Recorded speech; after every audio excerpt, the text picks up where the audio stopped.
Ramblings. Hi, my name is Luna. I'm Matt. Welcome to Higher Ramblings. You're about to say Wellspring. We're going to have church today. we gonna have church today. And this is Bowie. Yes, Bowie.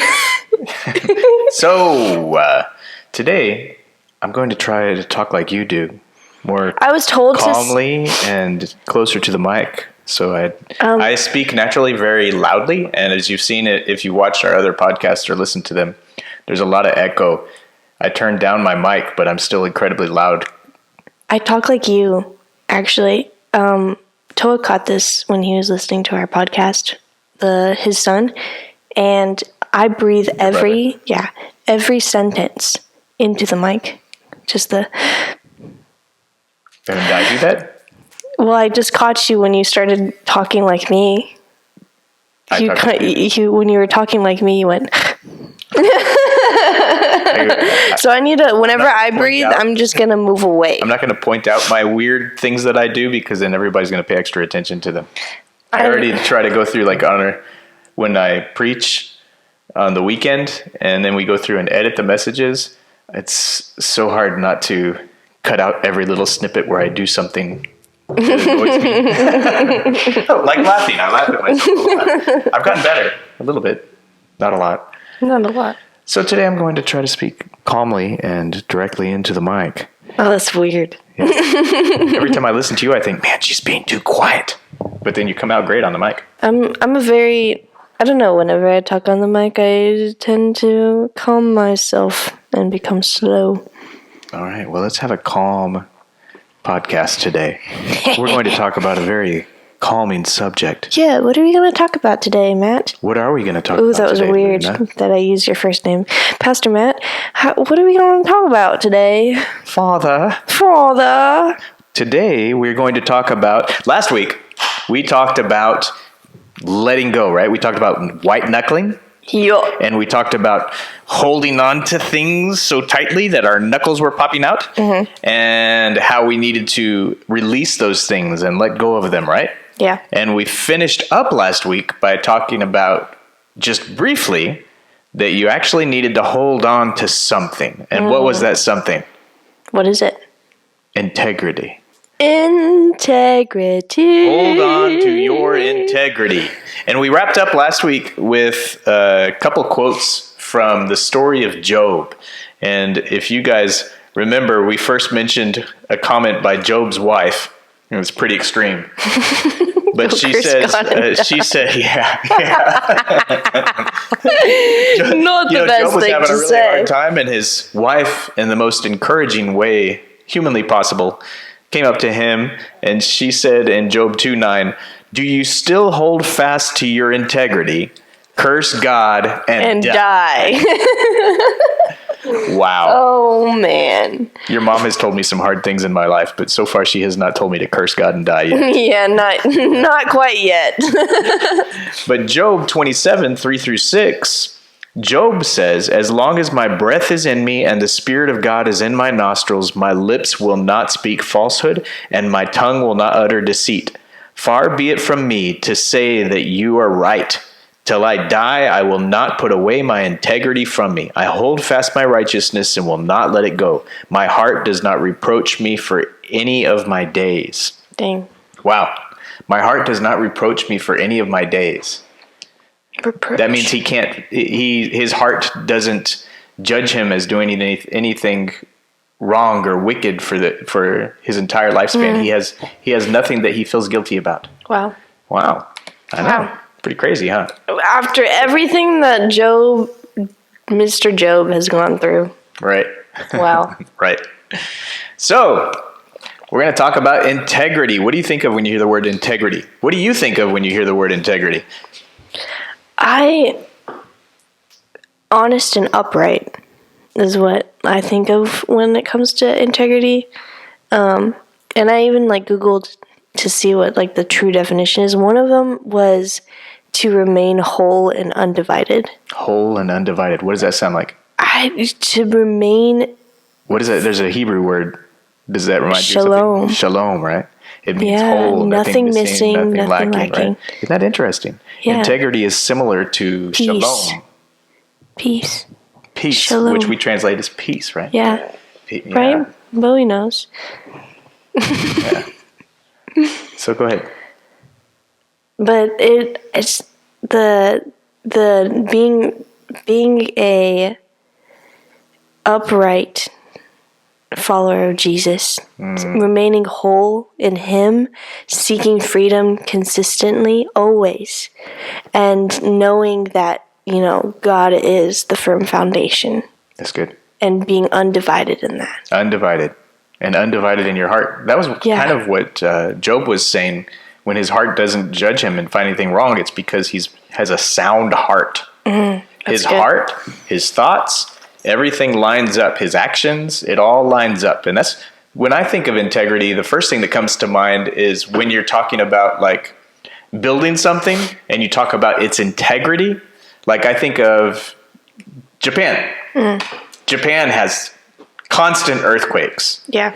So the buildings in Japan are built completely different than they are anywhere else in the world. They have learned out how to make buildings that can withstand continual and constant earthquakes.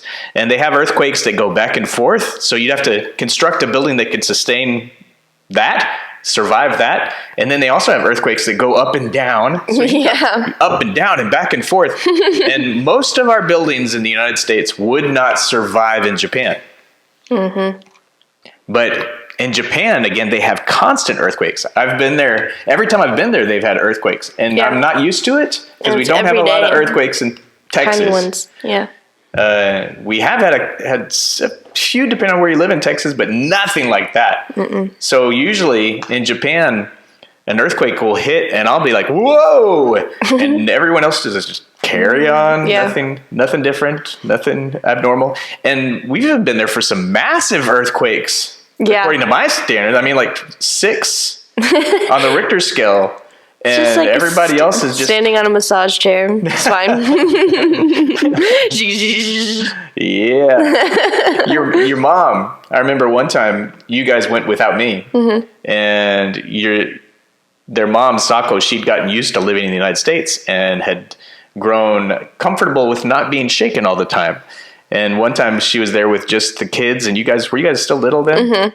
And there was a massive earthquake. Yeah. I don't remember what it was, but it was really Some of the pictures fell off. Yeah, some of the pictures fell off the wall. The whole house was just, and things were going off. Sirens were going off. It was a big one. And Sako grabbed you guys and ran outside. Yeah. And I think your grandmother just was like, what's going on? She was sitting there in her usual chair with her book and her glasses, and she just like, you left. Why'd you leave? Yep. For everybody else, it was just another day. Yeah. But anyways, going back to their buildings, in that kind of environment, you have to build really well, knowing that things are going to be shaken. And so their buildings have integrity. They are built in a way that they can sustain and survive the quaking and the shaking. And that's what I think about when I think about integrity. Yeah. Can you survive the shaking? Are you the same in the beginning, the middle, and the end? Are you sound? Are you whole? Or are you shifting and changing? Are you breaking? Are you cracking? And so when that comes to us and our humanity, am I going to be, in the Bible it says, let your yes be your yes. Yeah. So if you say something, are you going to follow through? Yeah. Are you going to be honorable in your word? Yeah. Yeah. Are you going to be trustworthy? Yeah. Yeah. So again, going back to the buildings in Japan, they are found trustworthy because they are tested nearly every day. Yeah.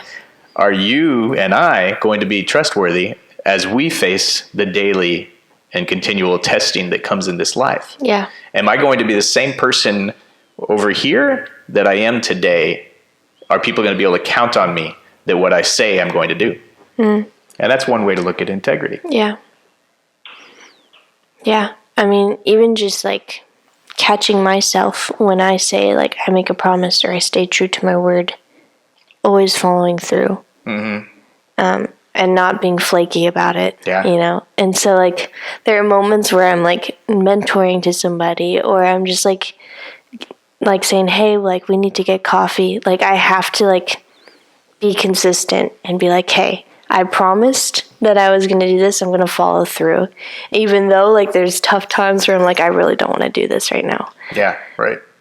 But people are like, oh, so you did make it. And I was like, well, I told y'all I was going to come, so I'm here. Yep. I'm following through to what I say. That's right. Same thing with your belief with the Lord. And following through and knowing that God is integrity. Right. He has always been consistent. 100%. He has been whole, undivided. Trustworthy. Yeah. Yep. And we're supposed to be the reflection of him. That's right. And so that's our goal, is to continue to be honest, to be upright and firm in our beliefs and not compromising with the things around us. That's right. No compromise. No compromise. No compromise. And so since you're not compromising, you're the same person in this group of people. You're the same person in this group of people. You're the same person in church as you are at your work. You have one person, that's integrity. Yeah. You have one you, that's integrity. I the same person that I talk to here is the same person out there. You know, I can count on you. Yeah. That's integrity, right? That goes along really well with Psalm 15. And let's look at Psalm 15 in the Amplified version. It says, first it starts off with a question. It says, O Lord, who may lodge, and this is the Amplified, who may lodge as a guest in your tent? Who may dwell continually on your holy hill? So it starts with a question, and then the rest of this psalm is answering that question. He who walks with integrity and strength of character and works righteousness, and speaks and holds truth in his heart. He does not slander with his tongue, nor does evil to his neighbor, nor takes up a reproach against his friend. In his eyes, an evil person is despised, but he honors those who fear the Lord and obediently worship him with awe-inspired reverence and submissive wonder. Wow. He keeps his word even to his own disadvantage. That's a big point. Yeah. I'm going to read that again. He keeps his word even to his own disadvantage and does not change for his own benefit. Wow. He does not put out his money at interest to his fellow Israelite, and does not take a bribe against the innocent. He who does these things will never be shaken. Wow. Wow. That is, like, reading it, it's the characteristics of a leader. Yeah. Of a godly leader. Of a godly leader. Yep. That's the kind of person that I would want as the head of our government, like just in general in the church. Yeah. As a pastor. Good. You know? I agree. And that's the kind of person that you'd want to vote for. Yeah, for real. Right? Yeah. And that's, unfortunately, we have a culture that prioritizes charisma over character. Yeah. And if people are counting on you for your charisma more than you're counting on them, then they're counting on you for your character, then they're setting you up for an earthquake that is going to destroy you. Because it's all surface. Right. It's a show. Your character, your integrity, is the foundation on which your life is built. Mm-hmm. So you might have a really high, beautiful tower. Yep. You might be the best looking building in the world, but that earthquake comes and you're shifting sand, not structurally sound. Right. Right. You don't have integrity. Yeah. The priority of every one of us should be to build our character, build our integrity, even more than build our presence and our charisma, any of that other stuff. That's all window dressing compared to your foundation, which is your character. Yeah. So that's, how are you prioritizing developing your character and making sure that you are a person of integrity? Going back to what we just talked about with I would want to vote for that person. Yeah. I'd want to vote for that person because I can count on them. Their yes is their yes. They're not playing games. And one of the things that we've gotten really messed up in our American culture is there's so much selfishness and corruption in our government. Washington, D.C., and also in local government. We have a friend that's running for a city councilman position in one of the cities right here in our area. And I've been involved in that city and gotten to know a lot of the different leaders and pastors. And I've heard so many different stories about bribery and different things that you have to do to get things done. Crazy. It's crazy because you don't think that stuff still happens here in the United States. Yeah. Or even in like smaller positions within the government. Yep. But people have been put into positions that don't have integrity. Yeah. So they're using the system and the relationships and the people to get what they want in life. Wow. You know? And also, we've seen, as our friend is running, we've seen all this slander and social media, and just people are vile. They say the worst things, and they don't even know this person. And they're just trying to they create this false persona of the person that they don't like and put it out there and try to get everyone to hate this person. Mm. And I love that our friend is not partnering that, not participating in it. Nobody on his team, they're not responding to it. They're not going to do anything about it because they're not playing that game. Yeah. Yeah. They're not getting sucked into it. Yeah. But they're not even responding the same way as well. Right.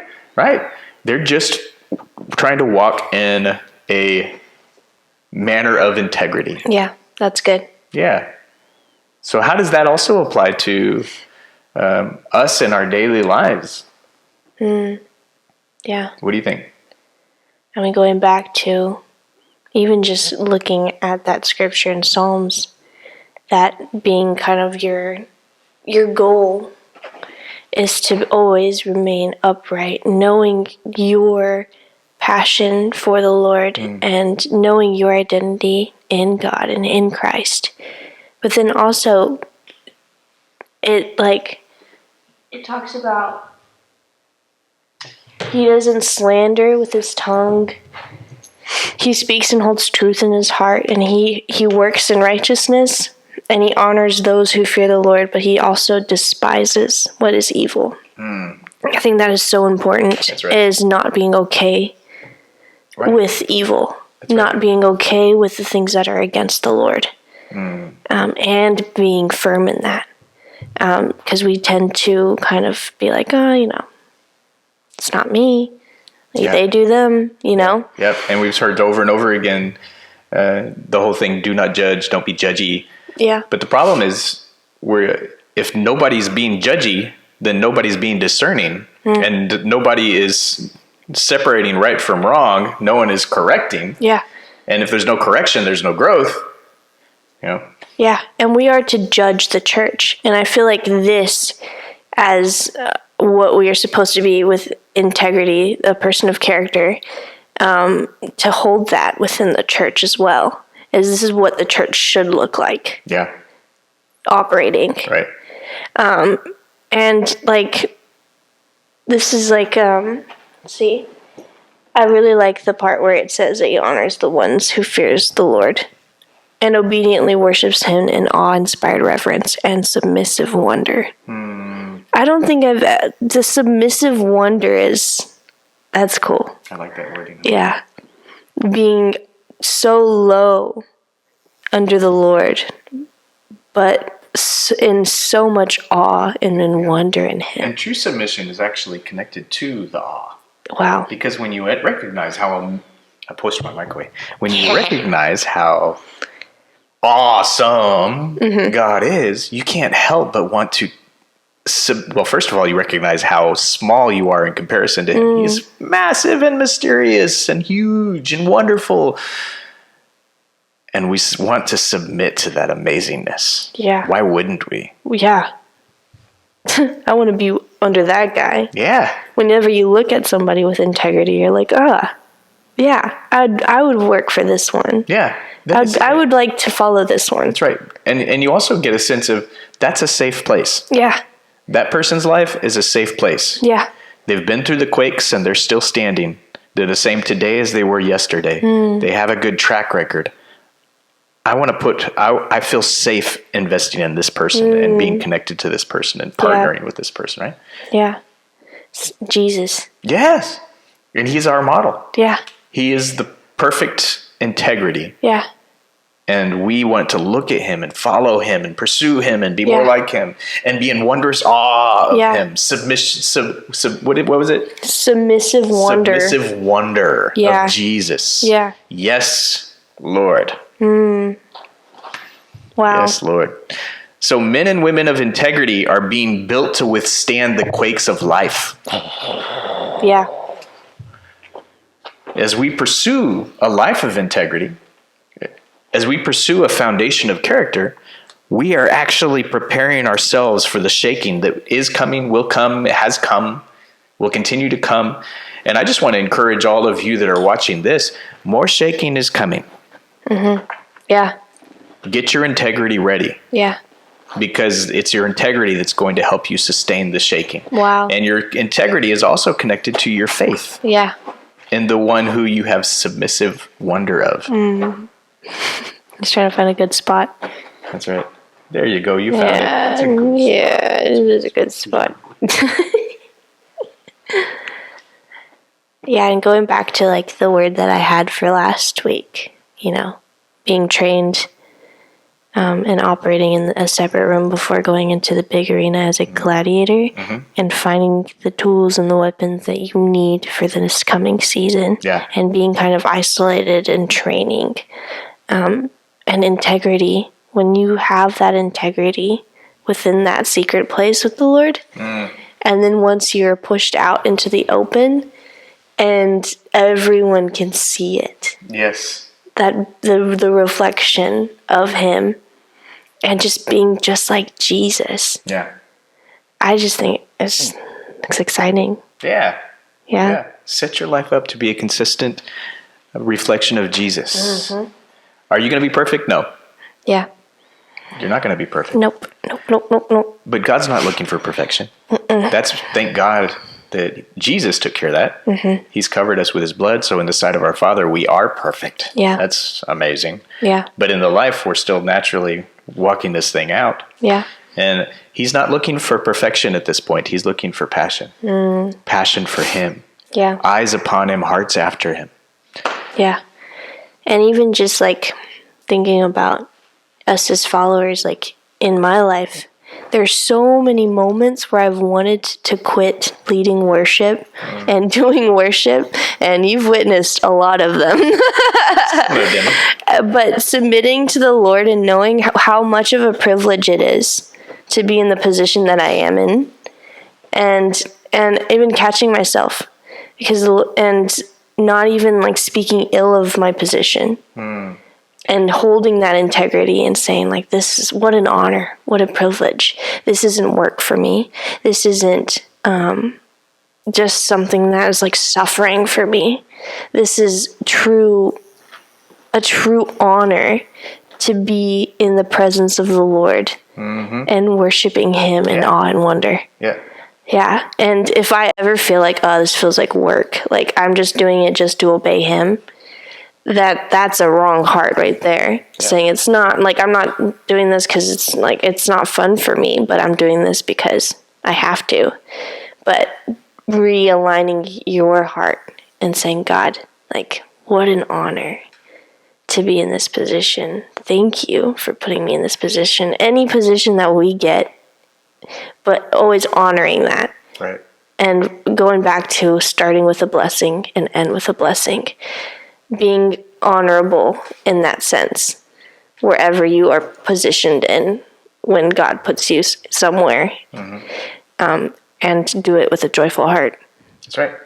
A glad heart. That's good. And I for me, being a pastor, it's a tremendous honor to be able to do what I do. Yeah, but it's hard. Every calling is hard. Yeah, it is. Everything worth anything is difficult. Yeah. Everything of high value has a cost. Yeah, it's not easy. But there's pleasure in it because I'm called to it, and I see that the Lord has called me into this, and the early church leaders, their number one focus was the word and prayer. And as a church leader today, that's my main focus, the word and prayer. And so I've been positioned by the grace of God over a church and given the opportunity to do something I love, spend time in word and prayer, which I'm passionate and I love that. And the fact that I can do that, but I also feel the responsibility because it comes the days of temptation where I don't necessarily feel like spending intense amounts of time in prayer. Yeah. But I also know when the Lord's called me to this, that there is a responsibility in it. Yeah. And I have a role that I fulfill in my time of prayer as a leader for the church. Yeah. That's good. Right. And I'm actually, if I'm not spending more time in the Word and praying, it's like Paul when he was talking about tongues in the Bible. He told them, I pray in tongues more than any of y'all. Yeah. You know, and he said, I wish that you would do this. You know. Yeah. But he's a funny man. He is. He's awesome. But as a leader, you should always be ahead so that you're providing for others to follow. Yeah. And so you're leading by example, and you're setting your life in a way that you're also an example. And that's also an important part of the integrity, because it's not for show. Mm-mm. It's not for show. You don't pray for show. You don't read the Bible for show. You don't play worship and lead from the worship for show. None of that's for show, because it will be tested and the show will fall off in the testing. Pharisee. It will fall short. It won't withstand. It's about building a foundation in your intimacy and your relationship, and you're keeping your heart in the right place with the Lord and basing your character upon that right relationship. Right? That's good. Wow. Yeah. So I'm super excited watching you grow and seeing you get the true heart for the Lord and what you're doing. You know, it's really encouraging watching you do that. It's been fun. Yeah. Yeah. Yeah. It's been so fun. Well, I'm super excited watching you and also our whole worship team as you guys are coming along. And now I get to play with the worship team because our son was a percussionist and he left. So I've been invited by the team to step in fun. Sometimes. Yeah. And it's just been so much fun because I haven't been able to do that in a long time. Yeah. But it's so great to be with a group. I'm not performing. I'm worshiping. Yeah. No, it's fun. Banging on things. Yeah. And worshiping. But that's for me, that's been always been a wonderful way of connecting with God because I'm a drummer. Yeah. You know? And like for me, it's playing the guitar and singing has been my way to connect with the Lord. Yeah. And so for me, it's so much fun. Yeah. Yeah. There are moments where it's like, oh, I get stuck in my head with the wrong notes, or I start out the wrong time, but then just snapping out of it, like, okay, this is not about me. Nope. It's not about what I'm doing. I don't care if I'm singing the wrong notes. I don't care, It's all about just being in his presence and honoring his name. Yep. And, we don't need to get distracted. There's a lot of stuff that we get distracted by. Yeah. Oh, my goodness. So many things. But it's so wonderful when everybody gets in that right place, because that's actually a unifying. Yeah. It's coming under the headship of Jesus together. Yeah. We're not unified because we're playing a song together. We're unified because we're all adoring Jesus. Yeah. And he's positioned, and then suddenly we're making a sound together. Wow. That's so good. It's so much fun. Yeah. Right? Yeah. And I miss that because I used to do worship with my older brother, and we got to the place where we worshiped together enough that we could go all over the place and change the songs and change the flow and it was like surfing. Yeah, it's so much fun. Yeah, and you just because you can feel where things are going together. Yep. And it's not because we never had written music in front of us or anything like that. It was just feeling the flow of what Jesus was doing together. Yeah. Yeah. So once you get to that place as a team, it's just amazing. It's so much fun. Yeah. Yeah, that's why I love playing with everybody and their instruments. Yeah, and you guys are you're coming along. You're moving in the right direction. Yeah. It's been really fun watching you guys. That's a little bit of a distraction. Yeah, a little bit. We rambled, didn't we? Yeah, we did ramble. Higher ramblings, guys. I saw, going back to integrity, I saw a really interesting speech by Simon Sinek. You remember him? Mm-hmm. The Power of Why. Yeah. He was famous for a lot of different speeches, but and leadership books and things like that. But I saw this video on YouTube where he was talking about how he met with a bunch of the leaders for the Navy SEALs, and he wanted to find out from them how they select the members of their teams, because they have the best of the best from all these different military groups come and try out to be a Navy SEAL. And it's super demanding. Oh my goodness. Yeah. So what they're going through is narrowing down the group to the very best, highest performers. And the answer that he got about how do you select it actually, they're not looking for the highest performers. They want high performance. Yeah. Those jobs require high performance. But they said if you have a scale where performance is going this way and trust is going this way, they'd rather have a mediocre performer and a high trust. Wow. Trust for them is so the priority over performance. Yeah. And they said they really want to find somebody who they can honestly trust with their wife and their kids. Wow. Right? Yeah. So they're looking for someone who they absolutely 100% trust, and then they can work on the skills. Of course, they're going to only get high performers anyways for that position, but they can actually increase the skills.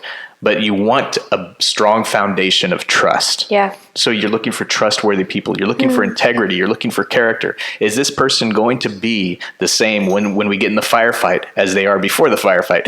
And can I trust this person? If I left him with my wife to protect my wife and my family while I'm off somewhere else, am I going to be able to come home and see that my family is totally fine? Right?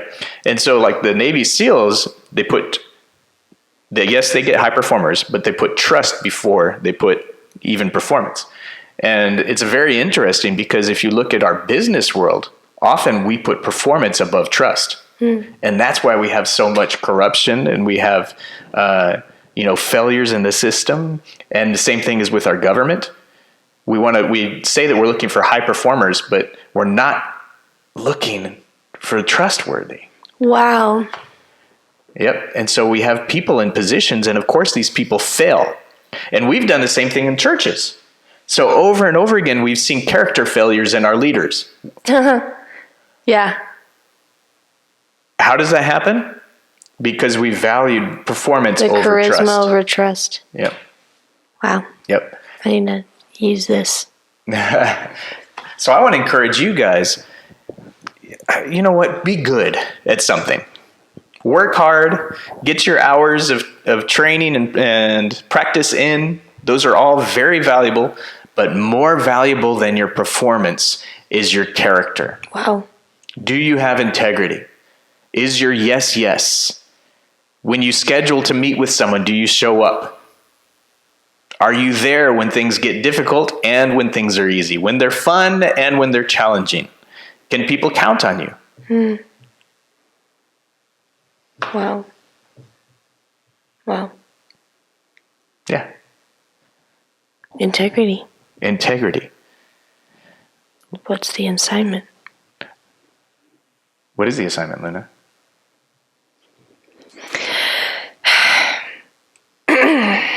Well, ask the Lord for integrity. Continue to seek Him, as we always say, every episode. Always seek His eyes. Press in. Have a funnel for just His eyes. Nothing else. And also just ask the Lord to highlight things in your life that you need to start holding up in integrity, and just say, like, Lord, am I being the same consistent person in every area of my life? Am I walking in righteousness? Am I being honest? Am I being an upright believer in you, Father? And just meditate with Him on that. Good. And also, what have we been compromising with? What are we saying is okay and what is not okay? That's right. Yeah. Ask the Lord to identify the compromise in your life and then commit yourself to getting it out of your life. Yeah.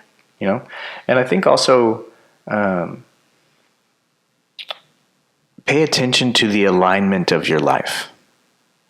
And what I mean about that is, like you just said a minute ago, are you the same person everywhere? Are you in alignment with the headship of Jesus Christ and being the same person in your home, the same person in your workspace, the same person in your school, the same person when you're playing online with your friends, the same person with you're out hanging out at a restaurant with your friends? Yeah. Are you the same person? Because if you're not, you're a divided person. Wow. Mm-hmm. And a divided person is not a person of integrity. A person of integrity is whole. Right? Yeah. Nothing missing. Nothing lacking. Walking in the peace of the Lord. Wow, that's good. Ask for a whole and undivided heart. Amen. I'm going to. Me too. We're going to walk in greater integrity. Lord help us. Lord help us. All right. Well, I guess, is that it for today? I guess so. If you have any questions, comments, concerns, anything that you want us to talk about and ramble about, leave it in the comments. Yeah.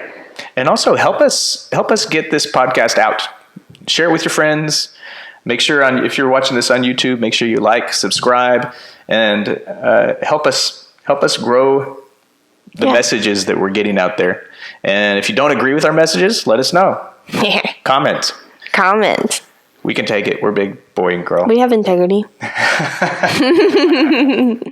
Send us messages. Put your comments. Give us your questions. We would love to partner with you in this and make this part of our conversation. Ciao.